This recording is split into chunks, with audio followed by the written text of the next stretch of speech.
दोस्तों, हमारी आज की कहानी है पुण्यों का मोल। एक व्यापारी जितना धनी था उतना ही दान पुण्य करने वाला। वह सदैव यज्ञ पूजा आदि कराता रहता था। एक यज्ञ में उसने अपना सब कुछ दान कर दिया। अब उसके पास परिवार चलाने लायक भी पैसे नहीं बचे थे। व्यापारी की पत्नी ने सुझाव दिया कि पड़ोस के नगर में एक बड़े सेठ रहते हैं। वह दूसरों के पुण्य खरीदते हैं। आप उनके पास जाइए और अपने कुछ पुण्य बेचकर थोड़े पैसे ले आइए, जिससे फिर से काम धंधा शुरू हो जा सके।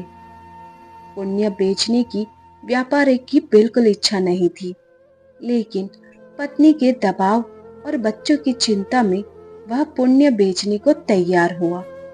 पत्नी ने रास्ते में खाने के लिए 4 रोटियां बनाकर दे दी। व्यापारी चलता चलता उस नगर के पास पहुंचा जहां पुण्य के खरीदार सेठ रहते थे। उसे भूख लगी थी। नगर में प्रवेश करने से पहले उसने सोचा भोजन कर लिया जाए। उसने जैसे ही रोटियां निकाली, एक कुतिया तुरंत के जन्मे अपने 3 बच्चों के साथ आ खड़ी हुई। कुतिया ने बच्चे जंगल में जन्म दिए थे। बारिश के दिन थे और बच्चे छोटे थे, इसलिए वह उन्हें छोड़कर नगर में नहीं जा सकती थी। व्यापारी को दया आ गई। उसने एक रोटी कुतिया को खाने के लिए दे दी।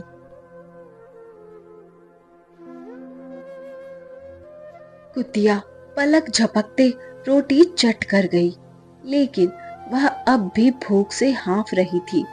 व्यापारी ने दूसरी रोटी, फिर तीसरी और फिर चारों रोटियां कुतिया को खिला दी। खुद केवल पानी पीकर सेठ के पास पहुंचा। व्यापारी ने सेठ से कहा कि वह अपना पुण्य बेचने आया है। सेठ व्यस्त था। उसने कहा कि शाम को आओ। दोपहर में सेठ भोजन के लिए घर गया और उसने अपनी पत्नी को बताया कि एक व्यापारी अपने पुण्य बेचने आया है। उसका कौन सा पुण्य खरीदूं? सेठ की पत्नी बहुत पतिव्रता और सिद्ध थी। उसने ध्यान लगाकर देख लिया कि आज व्यापारी ने कुतिया को रोटी खिलाई है। उसने अपने पति से कहा कि उसका आज का पुण्य खरीदना जो उसने एक जानवर को रोटी खिलाकर कमाया है, वह उसका अब तक का सर्वश्रेष्ठ पुण्य है। व्यापारी शाम को फिर अपना पुण्य बेचने आया। सेठ ने कहा, आज आपने जो यज्ञ किया है, मैं उसका पुण्य लेना चाहता हूँ। व्यापारी हंसने लगा। उसने कहा कि अगर मेरे पास यज्ञ के लिए पैसे होते तो क्या मैं आपके पास पुण्य बेचने आता? सेठ ने कहा कि आज आपने किसी भूखे जानवर को भोजन कराकर उसके और उसके बच्चों के प्राणों की रक्षा की है। मुझे वही पुण्य चाहिए। व्यापारी वह पुण्य बेचने को तैयार हुआ। सेठ ने कहा कि उस पुण्य के बदले वह व्यापारी को 4 रोटियों के वजन के बराबर हीरे मोती देगा। 4 रोटियां बनाई गई और उसे तराजू के एक पलड़े में रखा गया। दूसरे पलड़े में सेठ ने एक पोटली में भरकर हीरे जवाहरात रखे। पलड़ा हिला तक नहीं। दूसरी पोटली मंगाई, फिर भी पलड़ा नहीं हिला। कई पोटलियों के रखने पर भी जब पलड़ा नहीं हिला तो व्यापारी ने कहा, सेठ जी, मैंने विचार बदल दिया है। मैं अब पुण्य नहीं बेचना चाहता। व्यापारी खाली हाथ अपने घर की ओर चल पड़ा। उसे डर हुआ कि कहीं घर में घुसते ही पत्नी के साथ कलह न शुरू हो जाए। जहां उसने कुतिया को रोटियां डाली थी, वहां से कुछ कंकड़ पत्थर उठाए और थैली में रख लिए। घर पहुंचने पर पत्नी ने पूछा कि पुण्य बेचकर कितने पैसे मिले? तो उसने थैली दिखाई और कहा, इसे भोजन के बाद रात को ही खोलेंगे। इसके बाद गांव में कुछ उधार मांगने चला गया। इधर उसकी पत्नी ने जब से थैली देखी थी, उसे सब्र नहीं हो रहा था। पति के जाते ही उसने थैली खोली।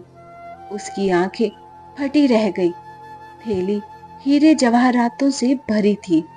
व्यापारी घर लौटा तो उसकी पत्नी ने पूछा कि पुन्यों का इतना अच्छा मोल किसने दिया? इतने हीरे जवाहरात कहाँ से आए? व्यापारी को अंदेशा हुआ कि पत्नी सारा भेद जानकर ताने तो नहीं मार रही, लेकिन उसके चेहरे की चमक से ऐसा लग नहीं रहा था।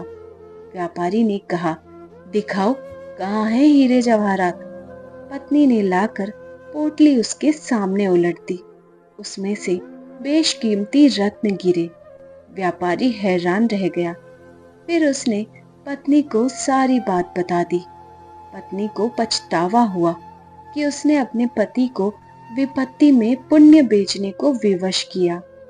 दोनों ने तय किया कि वह इसमें से कुछ अंश निकालकर व्यापार शुरू करेंगे। व्यापार से प्राप्त धन को इसमें मिलाकर जन कल्याण में लगा देंगे। ईश्वर आपकी परीक्षा लेता है। परीक्षा में वह सबसे ज्यादा आपके उसी गुण को परखता है जिस पर आपको गर्व हो। अगर आप परीक्षा में खरे उतर जाते हैं तो ईश्वर वह गुण आप में हमेशा के लिए वरदान स्वरूप दे देते हैं। अगर परीक्षा में उत्तीर्ण न हुए तो ईश्वर उस गुण के लिए योग्य किसी अन्य व्यक्ति की तलाश में लग जाते हैं। इसलिए विपत्ति काल में भी भगवान पर भरोसा रखकर सही राह चलनी चाहिए। आपके लिए भी कंकड़ पत्थर अनमोल रत्न हो सकते हैं। धन्यवाद। ऐसी और कहानियों के लिए बने रहिए हमारे साथ। सब्सक्राइब करें।